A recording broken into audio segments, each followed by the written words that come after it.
Syekh Siti Jenar.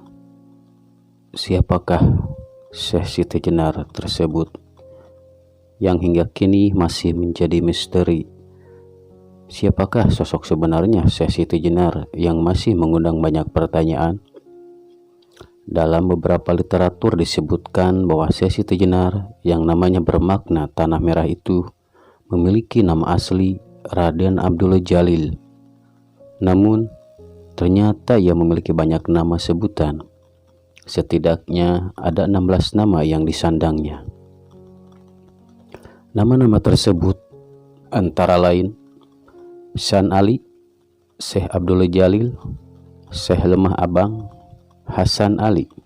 Bahkan dia juga dikenal dengan nama Sunan Jepara, Siti Brit, Syekh Lemah Bang, dan yang terakhir yaitu Syekh Siti Jenar.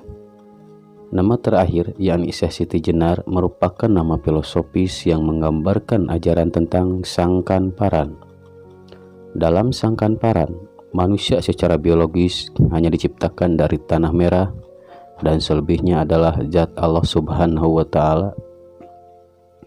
Dalam kitab Negara Kertabumi yang dikutip Sopwan dan kawan-kawan dalam buku Islamisasi di Jawa, disebutkan bahwa Syekh Siti Jenar lahir di Semenanjung Malaka. Ia adalah putra Syekh Datuk Saleh, adik sepupu Syekh Datuk Kahfi yang penyebar agama Islam terkenal di Jawa Barat. Dalam buku itu disebutkan bahwa Syekh Siti Jenar memiliki hubungan darah dengan Sunan Ampel dan wali lainnya. Saat beranjak dewasa, Syekh Siti Jenar pergi ke Persia dan tinggal beberapa lama di Baghdad. Setelah itu, ia pergi ke Gujarat dan kembali lagi ke Malaka. Ia memiliki seorang wanita dan memiliki beberapa orang anak, antara lain Ki Datuk Bardud dan Ki Datuk Pardun. Lain cerita diungkap bahwa Syekh Siti Jenar diduga adalah anak dari Sunan Ampel. Penulis buku trilogi Syekh Siti Jenar, Kiai Haji Muhammad Solihin, juga mendukung pendapat itu. Ia menyatakan bahwa Syekh Siti Jenar atau Syekh Lemah Abang adalah anak dari Sunan Ampel. Ini berdasarkan kitab Daimi. Kitab tersebut berisi dan menjelaskan silsilah Habib dan Sayyid dan mengungkap fakta bahwa Syekh Siti Jenar masih sedarah dengan seorang wali.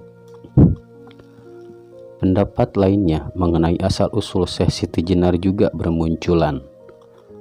Abdul Munir Mulkhan dalam buku Syekh Siti Jenar, Pergumulan Islam se-Jawa, menyebutkan bahwa Syekh Siti Jenar berasal dari Cirebon, Jawa Barat dengan nama asli Ali Hasan atau Syekh Abdul Jalil.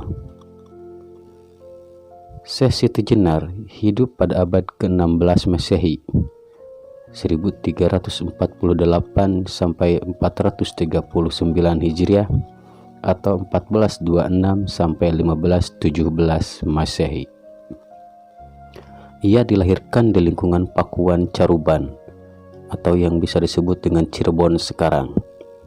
Sang ayah merupakan seorang raja pendeta bernama Resi Bungsu. Suatu hari, Resi Bungsu marah kepada si anak dan mengutuknya menjadi cacing. Dari situlah awal pengembaraan dimulai. Ia juga menguping wejangan dari Sunan Bonang kepada Sunan Kalijaga tentang ilmu luhur.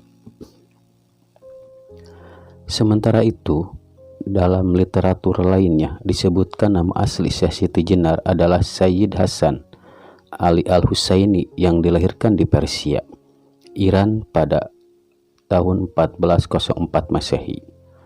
Ia adalah seorang Sayyid atau Habib keturunan Rasulullah.